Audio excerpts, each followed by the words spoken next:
শুভ দুপুর বন্ধুরা, আবার রোজের মতন আজকেও নিয়ে চলে এসেছি দুপুরের লাঞ্চ থালি। আজকে তেমন কিছু বলিনি বন্ধুরা, সবটা ঠিক ভালো নয়। আগে দেখে নিন আমার কর্তার কাজ। আমার কর্তাকে যেমন রোজ ধূপ মালা দেওয়া হয় সেরকম দিয়ে তারপরে আমরা খেতে বসতেছি। আর এই যে দেখুন বন্ধুরা, একবারে ঝরঝরা গরম ধোঁয়া ওঠা ভাত, ধোঁয়া উঠছে পুরো ভাতটা। দেখুন একবারে ভাতটা ধোঁয়া উঠছে, দেখুন একবারে সব ভাতগুলো এরকম ধোঁয়া উঠছে গরম একবারে।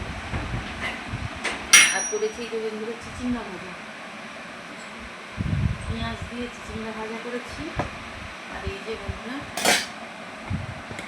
লাল লাল ঝাল ঝাল করে মটন করেছি, সরি বন্ধুরা চিকেন। ভুল করে বলে দিয়েছি, কিছু মনে করবেন না।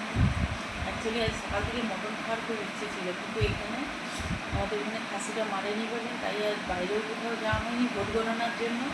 তাই আজকে চিকেনই করা হয়েছে। দেখিনি বন্ধুরা ভালো করে একবারে লাল লাল কষা কষা করে চিকেন করা হয়েছে। আর এই যে চিচিঙ্গা ভাজা বললাম, আর কিছু করা হয়নি আজকে বন্ধুরা। সত্যি বলছি খুব শরীরটা খারাপ, এতটা শরীরটা খারাপ। আজ রান্নাও আমি করিনি, রান্নাও ছেলে করেছে। ছেলেকেই বলেছিলাম তুই করে দে বাবা, আমি আর ভালো লাগছে না, আমি আর পাচ্ছি না, আমার শরীরটা খুব খারাপ লাগছে। এই জন্য রান্নাটাও ছেলেই করেছে, আমি করিনি বন্ধুরা। এই পর্যন্ত দেখুন আপনারা, আমাদের খাওয়া দাওয়া হচ্ছে।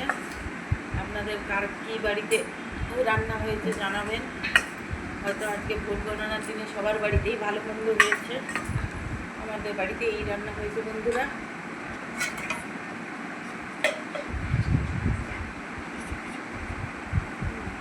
তো যেরকম রোজ বলি, পাশে থাকুন, লাইক কমেন্ট শেয়ার করুন। আর কি বলবো, এছাড়া আর কিছু বলার নেই। ঠিক আছে বন্ধুরা, রাখলাম তাহলে এই পর্যন্ত।